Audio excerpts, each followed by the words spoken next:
Are you ready? Okay, I'm going to answer the question right up front because you've been wondering since you clicked on this video. How long does the DOT SAP process take? Depends, and I'm going to be real with you about why.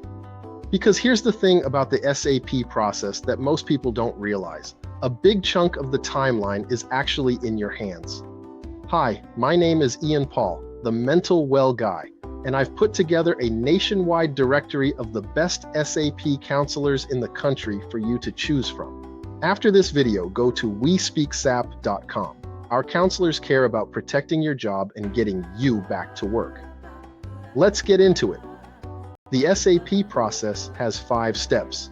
Each step has its own timeline, and some of them move fast, really fast if you move fast. Step 1, the initial SAP evaluation.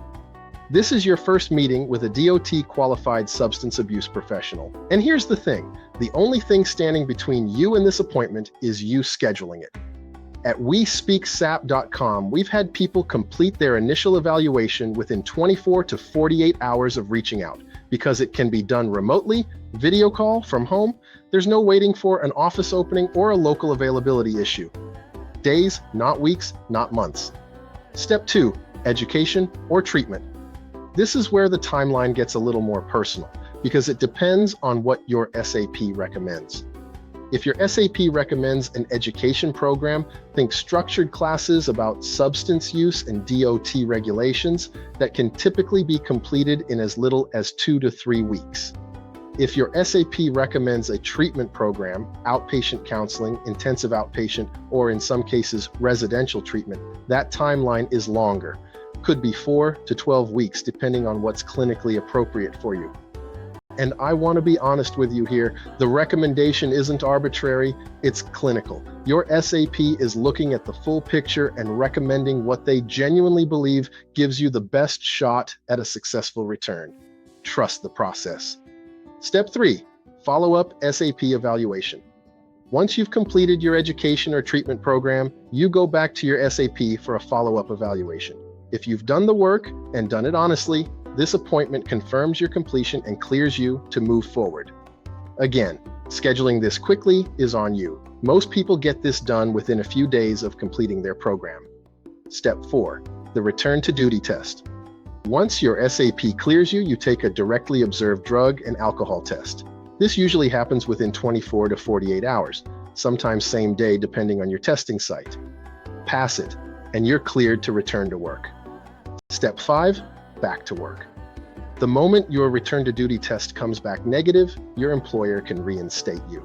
For most people, that happens fast, sometimes same day, sometimes within a few days, depending on how quickly your employer processes the paperwork.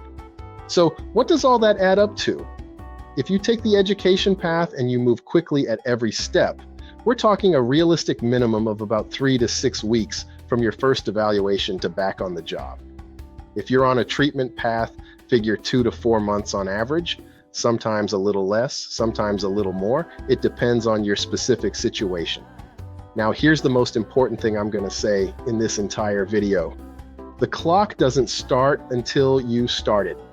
Every day you wait to reach out to a SAP is another day added to that timeline. The process can't begin until you begin it. And the longer you wait, the longer you're off the road. That part is on you. And honestly, that's actually great news because it means you have more control over this than you probably thought. Now let me talk about the things that slow people down because I want you to avoid all of them. The biggest one, waiting to see if the situation resolves itself. It won't. Your prohibited status in the clearinghouse doesn't expire on its own. Waiting costs you time and nothing else. Second one, trying to find a SAP who charges less by shopping around for weeks. Searching around is not worth an extra month off work. When you're done here, go to www.WeSpeakSAP.com. Move quickly and get started. Third one, not being fully honest in your evaluation. This one can actually extend your timeline significantly if your SAP later discovers incomplete information and needs to revise their recommendation. Honesty up front is always faster.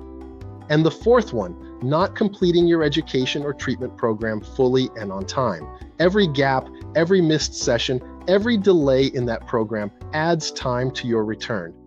The people who get through this fastest are the ones who treat every step like it matters, because it does. Let me clear up 2 quick myths before we wrap. Myth 1, I have to find a SAP near me, and that's going to take forever.